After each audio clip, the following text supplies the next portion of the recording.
Buenas noches, amados hermanos, bienvenidos a Resurrección una vez más. Estamos en esta noche con el deseo de aprender de su palabra y bueno, yo quiero compartirles un pequeño pensamiento que el Señor puso en mi corazón ya hace unos meses atrás. El tema se llama las telas de la resurrección y es que nos hemos dado cuenta a través de su palabra que las telas, eso que nosotros llamamos telas, que básicamente es un tejido hecho con hilo, eh, producido, fabricado en un telar, es usado desde mucho tiempo atrás. Es usado desde que el hombre creo que tiene sus pies sobre la faz de la tierra. Y yo creo que desde el momento en donde Dios le dio al hombre la enseñanza que iba a necesitar cobertura, desde ahí creo que se origina el pensamiento de usar telas o usar algún elemento para poderse cubrir. No, perdón, Génesis capítulo 3 habla específicamente cuando Dios le dice al hombre, eh, con una actitud que iba a necesitar cobertura. Cuando el hombre peca contra Dios, Dios lo que hace es que no lo desecha, no que usa una cobertura, un vestido para poderle proteger. El hombre antes era un ser de luz y por su desobediencia, él necesitó tener una protección, una cobertura eh, para bendición y beneficio de él. Y yo creo que a través o en ese momento se origina la necesidad en el ser humano de tener un vestido, una cobertura. Nosotros podemos ver citas bíblicas en el Antiguo Testamento, por ejemplo, las citas bíblicas que le voy a poner como ejemplo, todas tienen referencias a nosotros, a la iglesia, al pueblo de Dios, y algunas tienen hasta referencias escatológicas. Por ejemplo, cuando José fue levantado como gobernador. ¿Se recuerda usted cuando él fue nombrado como gobernador? Dice la Biblia en Génesis 41, 42 que él fue vestido con unas vestiduras, le hicieron le fabricaron con una tela especial, un traje.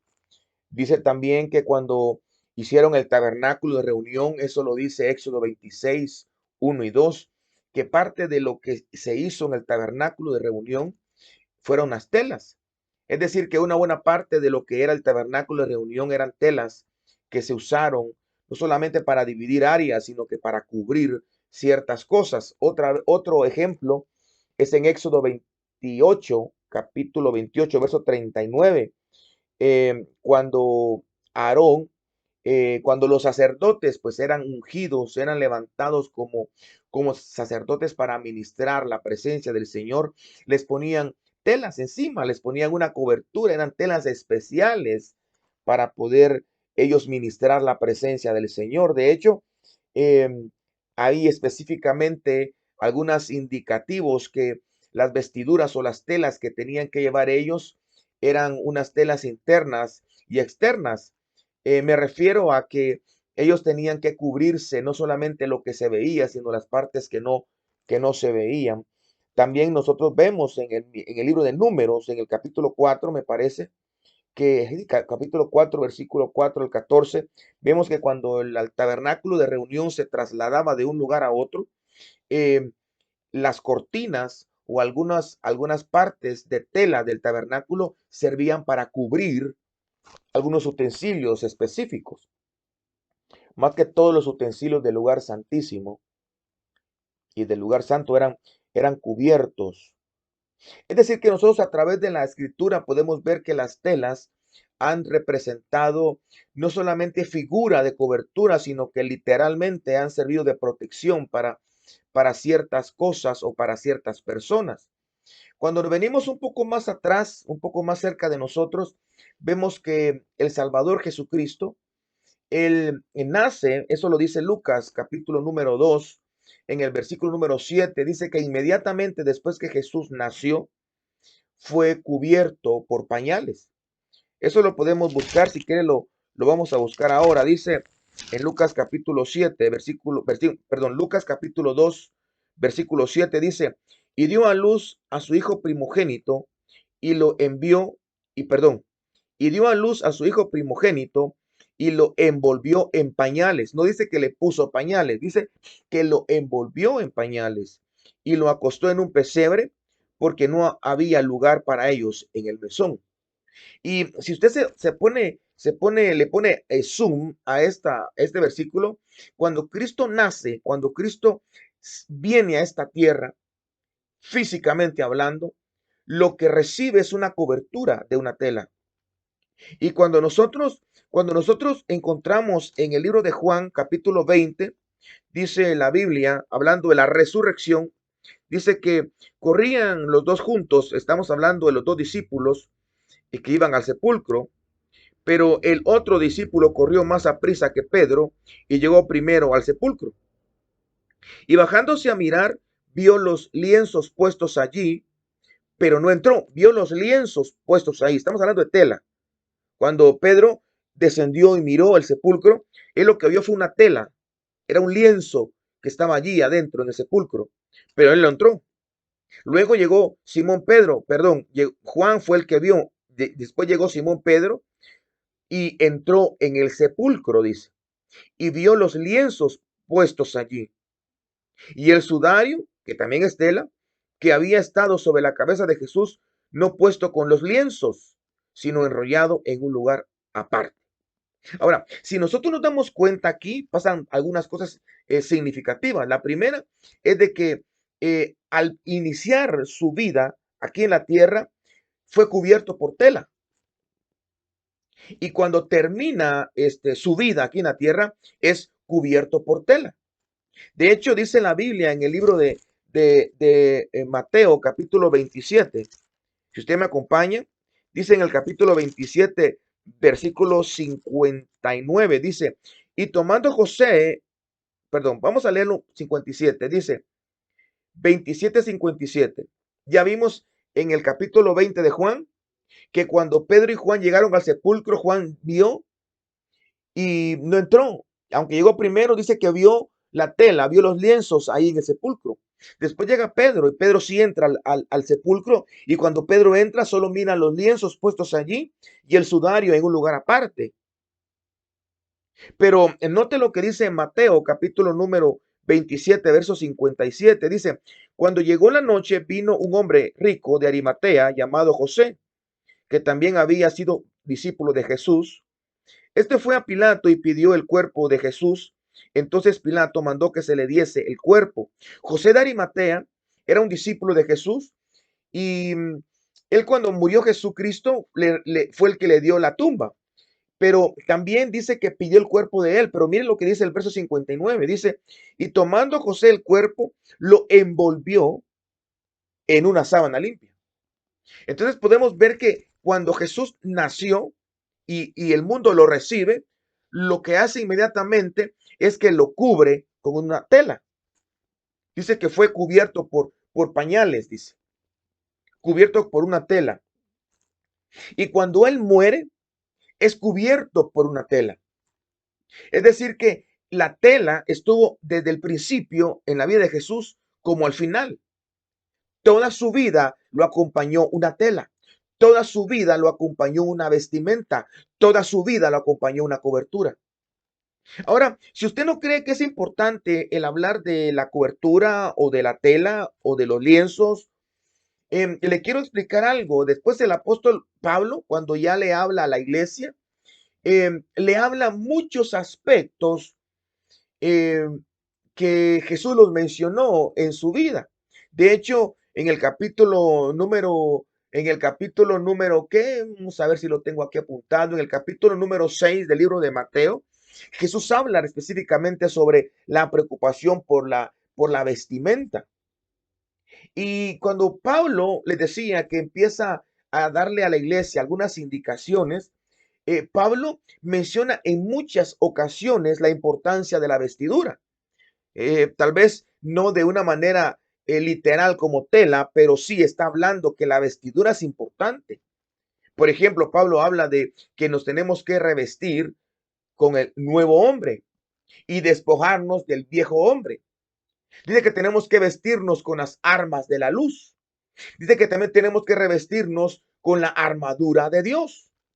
También el apóstol Pablo menciona en muchas ocasiones que nosotros tenemos que considerar cómo nos vestimos, es decir, no con vestiduras ostentosas, sino que de una manera bastante pulcra, de una manera bastante prudente. Es decir, que las vestiduras, que es la figura de la tela, porque la tela fue hecha para cubrir. Cuando diseñaron la tela en el telar, era un conjunto de hilos que pueden ser de diferentes orígenes, pero al final son hilos que se unen entre sí para diseñar algo que puede cubrir, puede proteger, puede rodear otra cosa. Y vemos de que la Biblia empieza con una cobertura y termina con una cobertura. Y es aún más extraño, diría yo, que la Biblia termina en Apocalipsis diciendo que la novia se va a vestir con lino fino, limpio y resplandeciente. Y que el lino representa las obras justas de los santos. Entonces no podemos decir que el hablar de la tela de la resurrección o que hablar de la vestimenta o de la tela normal no tiene ninguna importancia cuando nosotros observamos que en el capítulo 2 del libro de Lucas, Jesucristo, cuando nace Jesús en el versículo 7, es cubierto inmediatamente por tela, y que cuando él muere y lo bajan de la cruz, José de Arimatea lo cubre también. El primer José lo cubre con tela, y el segundo José al final de su vida también lo cubre con tela. Ahora, lo que más me llama la atención es en el versículo número 12 del capítulo 2 del libro de Lucas, que es lo que leímos. Leímos 2:7, que es cuando él nace, dice que lo cubren con tela. Dice Lucas capítulo 2, versículo 7, y dio a luz a su primer hijo y lo envolvió en pañales, dice, y lo acostó en un pesebre porque no había lugar para ellos en el mesón. Ahora, si usted está pensando que esto es normal, después que le he dado un montón de ejemplos desde Génesis hasta Apocalipsis, de la importancia de la tela, de la cobertura, de las vestimentas y de todo eso, note lo que dice el versículo 12. Y esto os servirá de señal. ¿Qué le iba a servir de señal? ¿Qué iba a ser? ¿Qué iba a ser la señal? Escuche. Y esto os servirá de señal. Hallaréis al niño envuelto en pañales y acostado en el pesebre. Entonces, ¿cuál era la señal? La señal a la cual se refieren es que el niño iba a tener dos cosas. Una, que iba a estar acostado en el pesebre. Y número dos, que iba a estar cubierto por tela. Iba a estar cubierto por pañal. Entonces aquí es donde se desprende ya un poquito más la atmósfera del pensamiento que te quiero compartir. Porque la tela estuvo con Jesucristo desde el principio de su vida hasta el final. La tela estuvo desde el principio de la iglesia hasta el final. La tela estuvo presente desde el principio de la creación hasta el final. Es decir, que es cuando miramos la creación, cuando miramos la iglesia, cuando miramos al Cordero, la tela ha representado algo muy especial. De hecho, dice que es una señal de qué. ¿De qué es una señal? Entonces, si fue una señal la tela, al principio de la vida de Jesús, obviamente cuando leemos capítulo 20 del libro de Juan, cuando Juan mira la tela o mira los lienzos puestos en el sepulcro y Pedro entra al sepulcro y mira los lienzos puestos ahí y ven también el sudario allí, esto era una señal, porque pareciera ser que lo que la Biblia deja a que imaginemos ese momento. Imagínense Pedro y Juan corriendo hacia el sepulcro por la noticia. Y Juan corre más rápido que Pedro y Juan llega primero al sepulcro, pero no entra, sino que se agacha y mira las telas, los lienzos. Después llega Pedro y Pedro sí entra al sepulcro, y cuando entra al sepulcro también vuelve a decir que mira los lienzos. Es decir, que lo que la Biblia nos deja ver es que los dos vieron los lienzos. Y por lo menos en el capítulo número 20 del libro de Juan, versículos 5, 6 y 7, en los tres versículos repiten la palabra lienzos, como que es algo importante, como que es una señal escondida, como que el Espíritu nos está encriptando algo para que nosotros podamos entender qué significa las telas de la resurrección.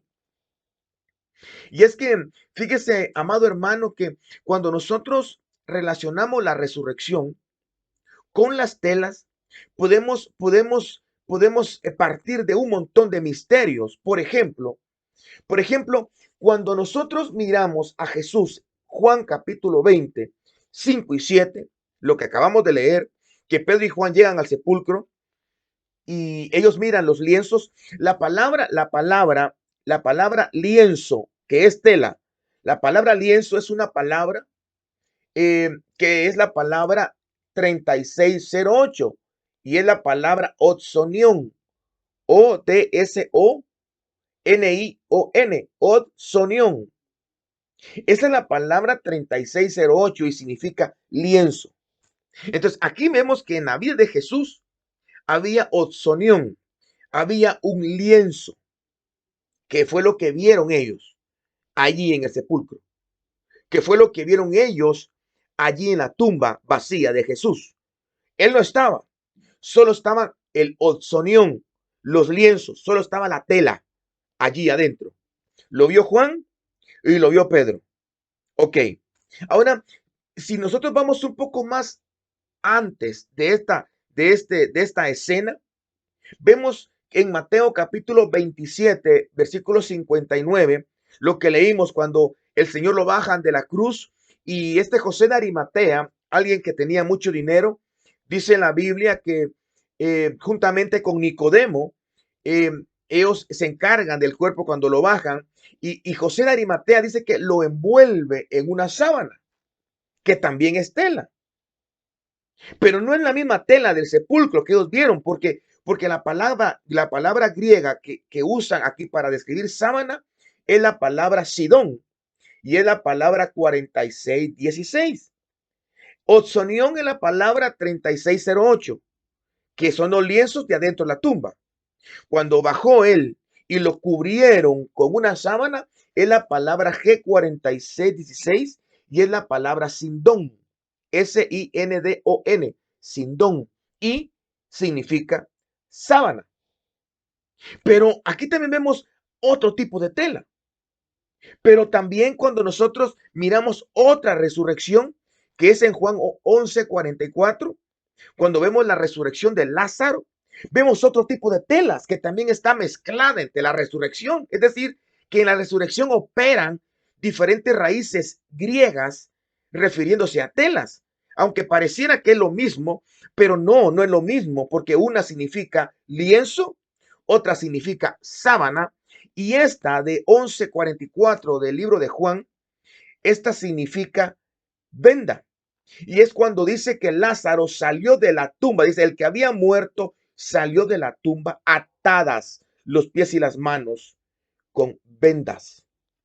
No estaba como que era momia, él tenía atadas las manos y los pies con vendas. Y la palabra vendas es la palabra 2750 y es la palabra que iría, que iría. Esta palabra significa vendas.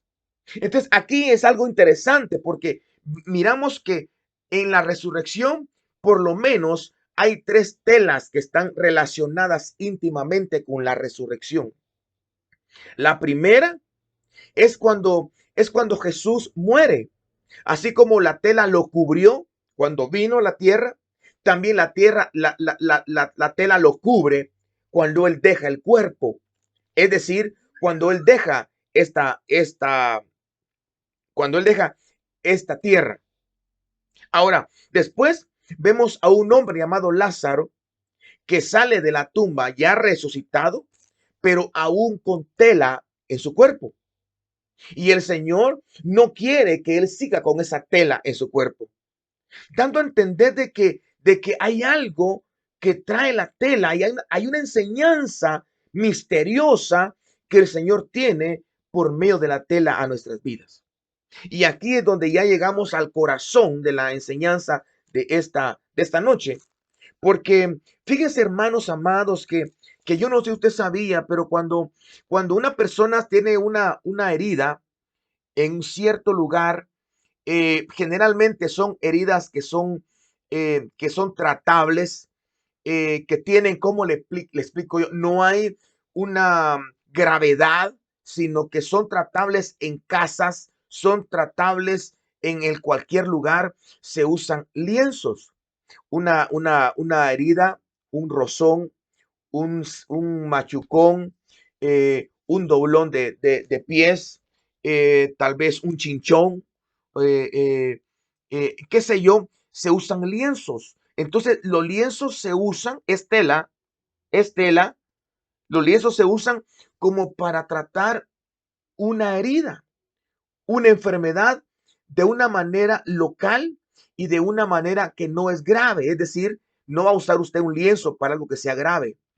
Entonces, nosotros vemos que los lienzos se usan para sanar en el momento. Miren lo que estoy diciendo. El lienzo se usa para sanar en el momento. Y cuando vemos nosotros que tenemos una torcedura, tenemos una afección o algo que no necesita solamente un tratamiento momentáneo, sino que ya un proceso de protección, incluso usamos vendas.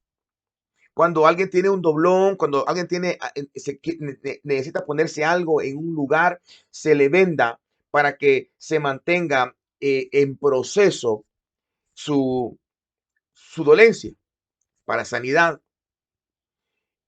A diferencia del lienzo que es momentáneo, la venda es algo que se hace como un proceso, y la sábana es algo que cubre totalmente el cuerpo, que lo que hace es desaparecer lo que se quiere esconder o cubrir. Generalmente las sábanas es lo que cubre una cama. No se ve la cama. ¿Sabe por qué no se ve el colchón? Porque hay una sábana puesta. Cuando hay un cadáver, le ponen una sábana. Es decir, por eso se usa algo largo, algo grande, porque abarca mucho más. Es diferente al lienzo y es diferente a la venda.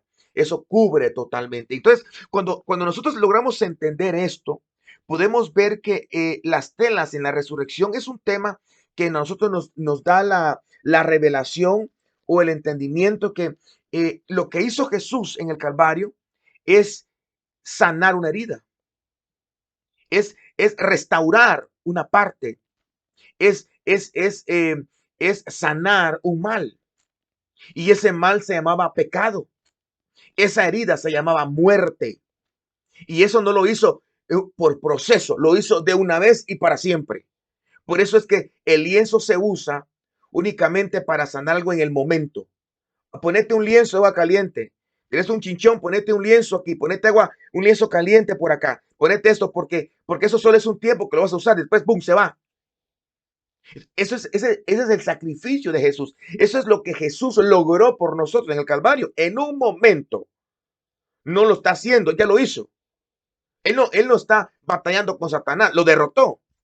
Él no le va a quitar ya a la muerte, él ya se las quitó, la despojó. Por eso dice, y despojando a los principados y despojando a las potestades, las exhibió públicamente, triunfando sobre ellas en la cruz del Calvario. Aleluya. Ese es el lienzo. Porque la palabra lienzo en el griego se encuentra en el libro de Juan capítulo 20, versículos de 5 al 7, que fue el que Juan y Pedro encontraron en la tumba de Jesús. Esa palabra osonión, esa palabra griega es la que se encuentra allí, porque lo que Jesús hizo fue un lienzo, usó para derrotar, para salvar, para avergonzar, para darnos el triunfo por medio de su sacrificio y su victoria y su resurrección en el Calvario.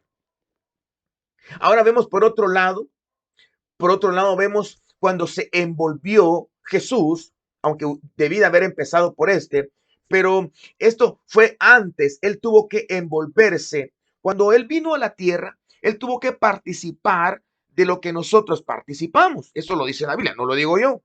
Es decir, que cuando él vino necesitó cobertura. Usted no se ha puesto a pensar por qué Dios estuvo tan interesado en que José, el esposo de María, no se fuera. Estaba tan interesado en que José no abandonara a María, porque Jesús necesitaba la paternidad, necesitaba cobertura, necesitaba a alguien sobre él. Es decir, que cuando Jesús nace, le dicen, Jesús, aquí necesitas estar envuelto. Jesús no necesitaba piel, hermano, él es un ser de luz, De hecho, Él es la luz, la pura luz, inaccesible, inaccesible. Es una luz que no tenemos la capacidad de poder ni siquiera comprender ni entender. Perdón, hermano, por las palabras que a veces eh, no las puedo decir bien, probablemente. Pero lo que sí puedo decirle bien es de que Él es la luz del mundo. Lo que sí le puedo decir bien es que su luz disipa las tinieblas. Lo que sí le puedo decir es de que él se sometió a una cobertura, no solamente de su casa, sino una cobertura gubernamental. Se sometió a una cobertura religiosa, porque se sometió no solo a José. ¿Usted cree que él no obedeció a José? Claro que lo obedeció, sino que solvencia tendría de hablarnos de la obediencia. Se sometió a las autoridades civiles, me refiero al rey, a los gobernantes de ese tiempo. Se sometió a los gobernantes espirituales, me refiero a religiosos, a los fariseos, se tuvo que someter. Él no llegó en Lucas capítulo 4 a decir, denme a mí el pergamino, denme a mí. Ahorita les voy a leer Lucas capítulo 4 que dice, y lo que usted ya sabe que habla del capítulo del libro de Isaías. No, no, no, no, no. Él se sometió. O sea, él necesitó cobertura, por eso fue envuelto. Y cuando él sale del mundo, lo envuelven. Pero cuando él sale resucitado, ya no necesita esa cobertura. Él ya no necesita eso. Y termino con el último, que es Lázaro. Lázaro a nosotros nos da la enseñanza gloriosa y hermosa que hay cosas que nosotros tenemos que no deben de estar para siempre junto a nosotros. Y es que sabe lo que pasa, amados hermanos, que la tela y representa aquellas cosas que están con nosotros desde mucho antes que nosotros nos demos cuenta.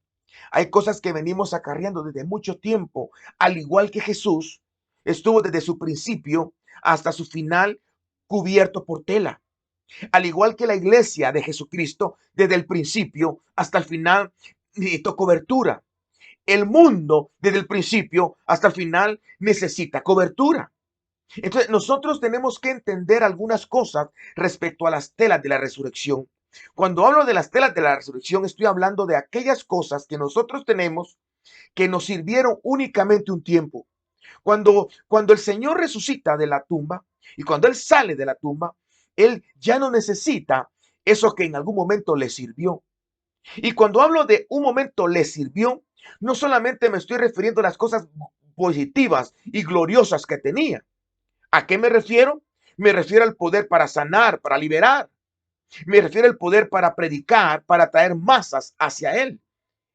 Ya no necesitaba eso, porque ahora lo iba a hacer a través de sus discípulos, a través de sus apóstoles, a través de ti y a través de mí, a través del Espíritu Santo. Él ya no iba a estar confinado solamente al Sermón del Monte, o ir a Betania, o ir a Samaria y predicar solo en una casa, en la casa de la Talita Cumi, en la casa de Nicodemo, en la casa de Jairo, en la casa. No, no, no. Ahora él iba a extenderse.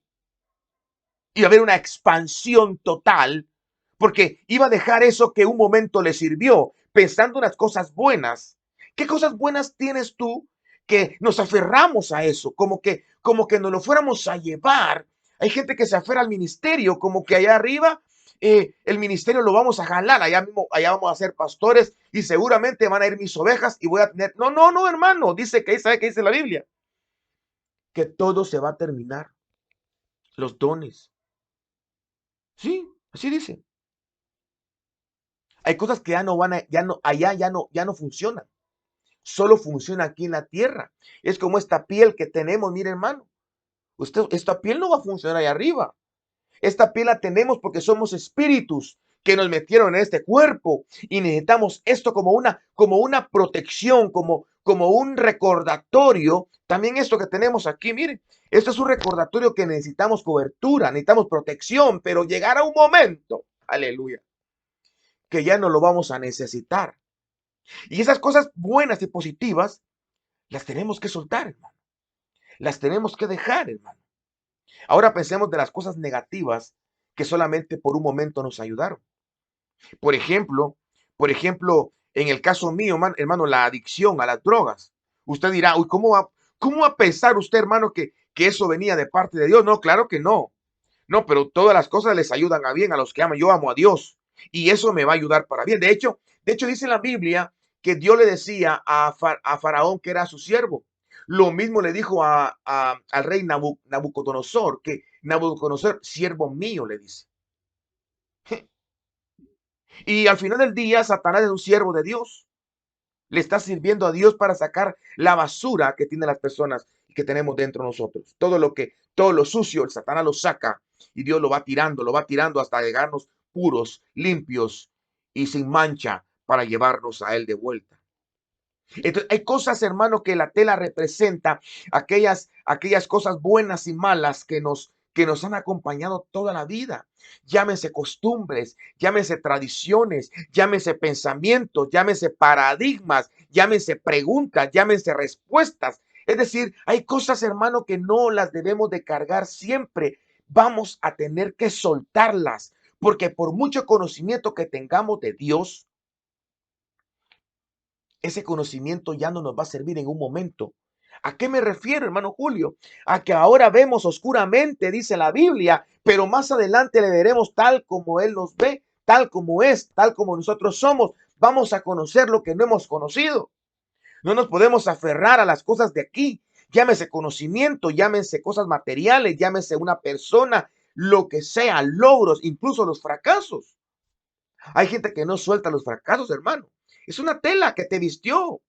Porque una de las telas más horribles que no nos gusta tener, pero de alguna manera todos hemos tenido o todos vamos a tener en algún momento, son las telas de la vestidura de luto y de dolor. Esas telas que uno se viste, uno se pone cuando está triste, cuando algo le ha salido mal, cuando uno ha fracasado. Pero esas telas no son para siempre. No para siempre se tirará el trigo. La noche solo dura 12 horas. Porque por la mañana dura el lloro, pero por la noche dura el lloro, perdón, por la mañana vendrá la alegría. Es decir, que al final las telas solamente son un proceso. Jesús, después de que resucitó, ya no iba a usar esas telas. Y no es que él saliera desnudo, simplemente ese tipo de cobertura, ese tipo de uso, ese tipo de herramienta que por un momento le ayudó en todo el peregrinaje, en todo el ministerio, en toda su labor aquí en la tierra, ya no le iba a servir.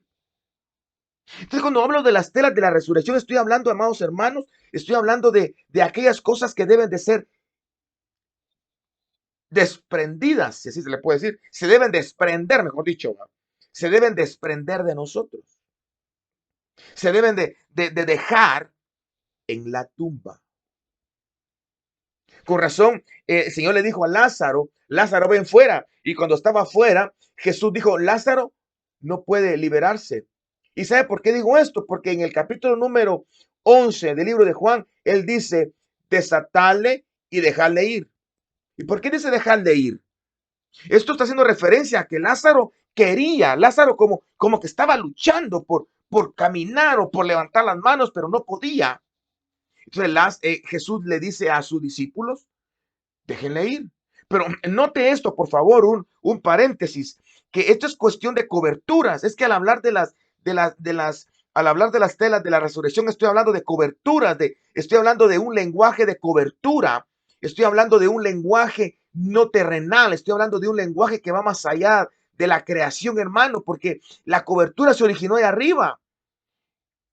Y la primer manifestación que nosotros tenemos de cobertura fue de una entidad ahí arriba que no se sometió a su cobertura y originó en cadena un montón de cosas que al final resultó para la gloria de Dios nosotros tener la posibilidad de estar con Él, pero revestidos con otra vestidura. Entonces, Lázaro cuando sale con las manos atadas.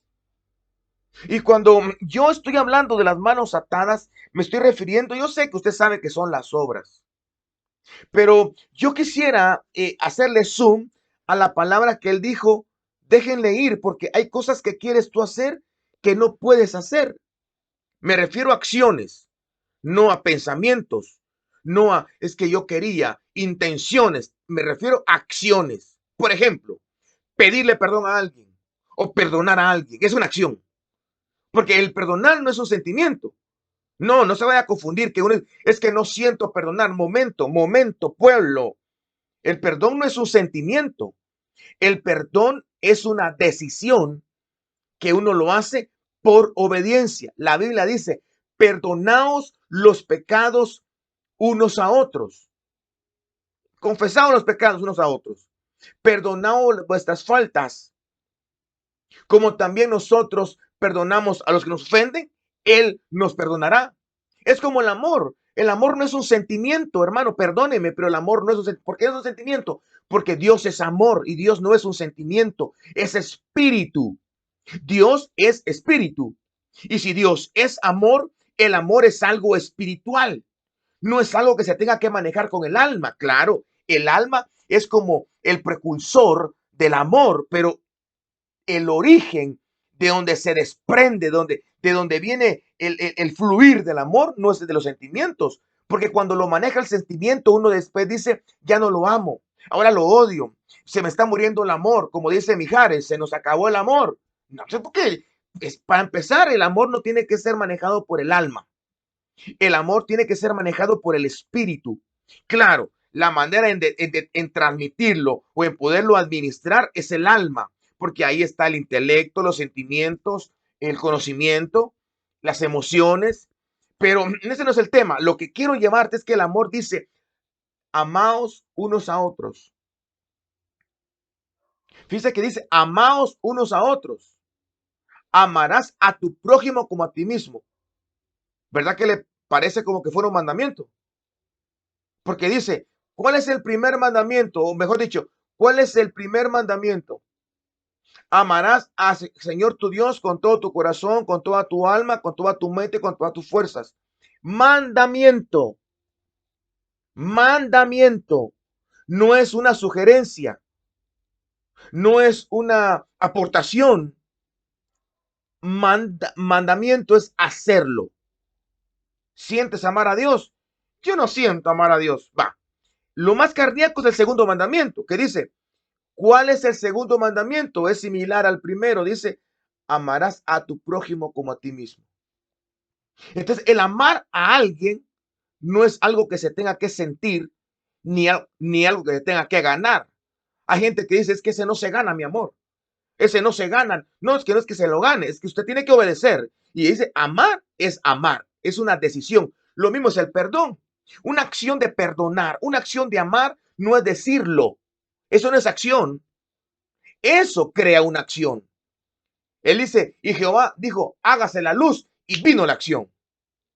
Pero nosotros nos quedamos solamente con la palabra, pero no con la manifestación de la palabra, que es la acción. Entonces, hay obras, cuando hablo de las manos, hay obras que no podemos hacer porque tenemos tela en las manos.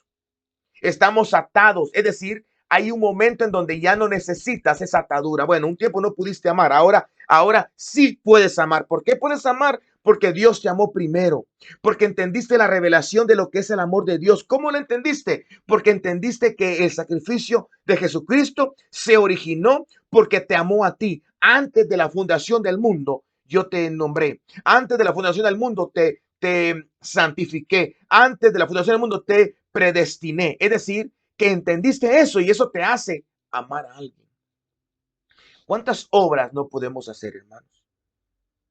¿Cuántas cosas nosotros queremos hacer, pero no podemos hacerlas? Y este es el punto al cual yo quisiera pasarme, a que cuando hablamos de los pies, no me refiero únicamente a los lugares que hemos ido, sino me voy a referir más, porque estaban atadas las manos, las obras, y estaban atados los pies. Y a los pies no me voy a referir, como ya le dije, a los lugares que hemos ido, sino me voy a referir específicamente a la razón por la cual vamos a esos lugares. Por dos razones uno va a los lugares. Primero, porque nos gusta ir. Claro que si el pecado fuera horrible y fuera detestable y una mala experiencia en el principio, nadie lo buscaría. Como el pecado es atractivo, es hermoso y es sabroso, todo mundo tiende a pecar, porque en su momento es algo hermoso, como dice Proverbios, que es como el piquete de la serpiente, que parece hermoso el alcohol, el vino cuando rojea, pero su veneno es tremendo. Algo así es el pecado. Uno va a un lugar, los pies lo llevan, dice el salmista, los pies que se apresuran al mal, los pies que van presurosos a lo malo, los pies que van presurosos a lo malo, porque uno va a ese lugar porque le gusta, porque le llama la atención, porque tiende a ir a ese lugar que le agrada. Entonces, la primera cosa que quiero ministrar es que los pies atados con vendas, que iría, es venda, es porque hay un gusto por eso. Hay un gusto por, por eso que es malo. La intención es porque te agrada, es porque te atrae.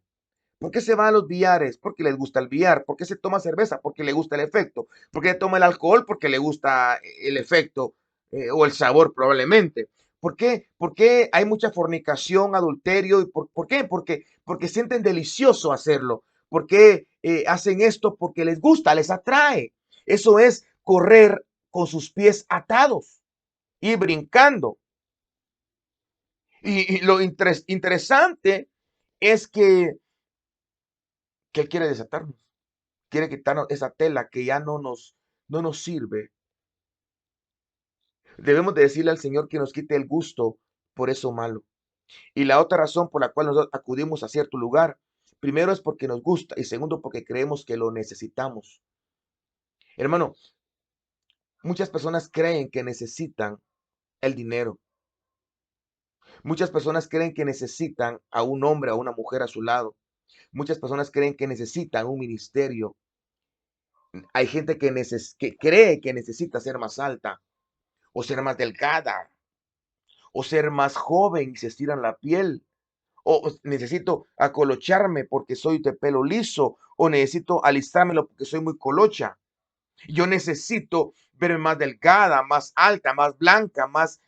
hemos visto gente que hasta se trata su piel para estar blanco cuando eran de color. Personas que se operan los pies porque son muy altos para ser más bajos. Algunos que se ponen un injerto de hueso experimental para ser más altos. Es decir, que creen que necesitamos ciertas cosas, pero no es cierto. ¿Tú crees que necesitas dinero para ser feliz? ¿Una mujer o un hombre para que te complemente o para que te haga sentir útil? ¿Tú crees que necesitas un trabajo diferente para tener mejor ingreso? Tú no necesitas eso. Crees que necesitas eso, pero no lo necesitas. Tú lo que necesitas es estar más cerca de Dios. Y cuando tú estés más cerca de Dios, es porque has entendido que las vendas que te ataban los pies se te han caído, te los han quitado. Y las personas a las cuales, por eso le decía que es de coberturas, porque las personas a las cuales Dios delega para liberar a Lázaro es los discípulos.